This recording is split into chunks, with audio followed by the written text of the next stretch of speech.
मेरे अजीज दोस्तों, नमस्कार फ्रेंड्स। जैसा कि आप जानते हैं, फिलहाल हम लोग अंतर्मुखी और बहिर्मुखी व्यक्तित्व के बारे में बातें कर रहे हैं और विस्तार के साथ बातें कर रहे हैं, क्योंकि जब तक हम विस्तार के साथ बातें नहीं करेंगे उसके सारे कोण हमारी समझ में नहीं आएंगे, हमें दिखाई नहीं देंगे।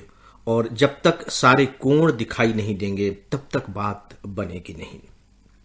अभी तक इस विषय पर जो मुझे मेल मिले हैं, ज्यादातर जो मेल्स हैं उसमें दो बातें मुझे दिखाई दे रही हैं।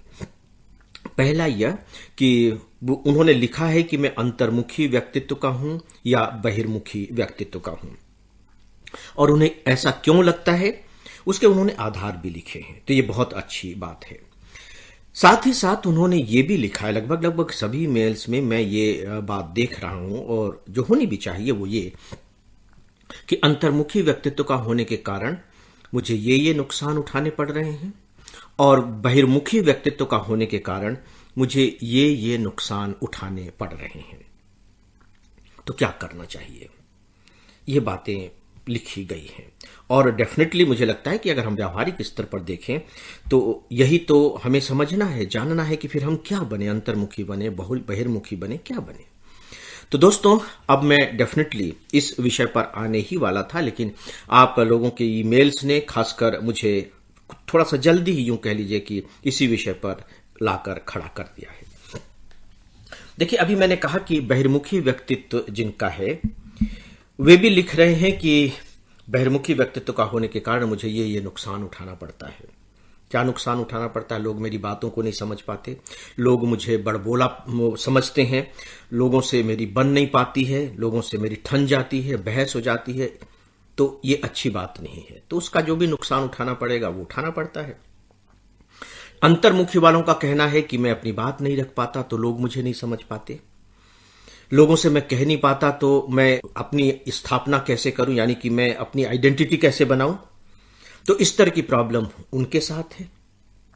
बल्कि अंतर्मुखी व्यक्तित्व वालों ने यह भी लिखा है कि मैं चूंकि अपनी बात कह नहीं पाता तो मैं अंदर ही अंदर घुटता रहता हूं, परेशान होता रहता हूं, फिर यह डर लगता है कि कहीं कोई मानसिक बीमारी न हो जाए।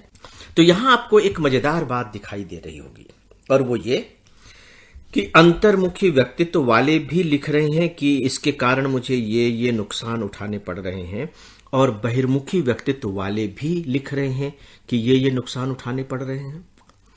और जो मेरे पास मेल्स आए हैं उनमें ये दोनों ही तरह में से किसी एक तरह का व्यक्तित्व आपका है।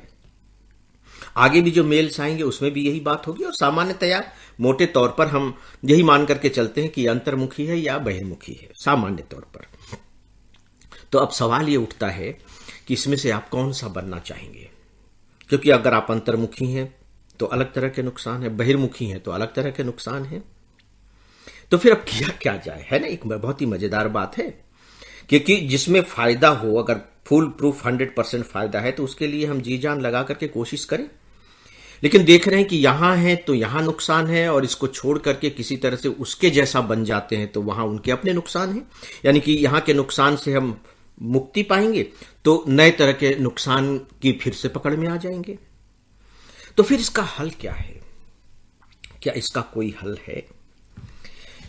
दोस्तों, गीता में एक पंक्ति है, कृष्ण अर्जुन को समझाते हुए कहते हैं, और वो कहते हैं कि इस पूरे के पूरे जगत में कोई भी ऐसा काम नहीं है जिसमें धुआं न उठता हो। तो उसमें जो धुआं शब्द का जो प्रयोग किया गया है उसका अर्थ यह है कि जिसमें कोई बुराई न हो, कोई कमी न हो, कोई दुख न हो, कोई कष्ट न हो।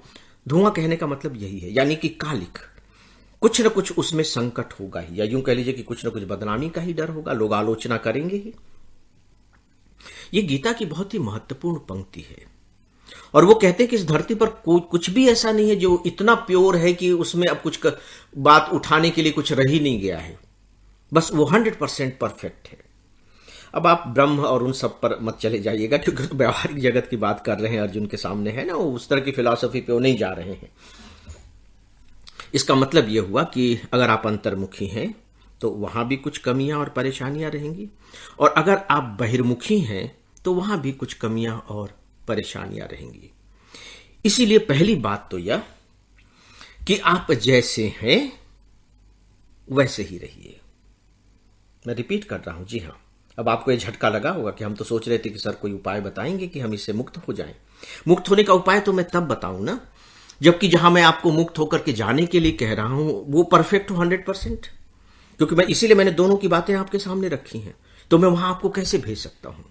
लेकिन ऐसा भी मत समझिएगा कि मैं आपको ज्यों की त्यों इस स्थिति में ही छोड़ दूंगा। अगर वही छोड़ना होता तो फिर इस विषय को लेकर के हम लोग क्यों आगे बढ़ते।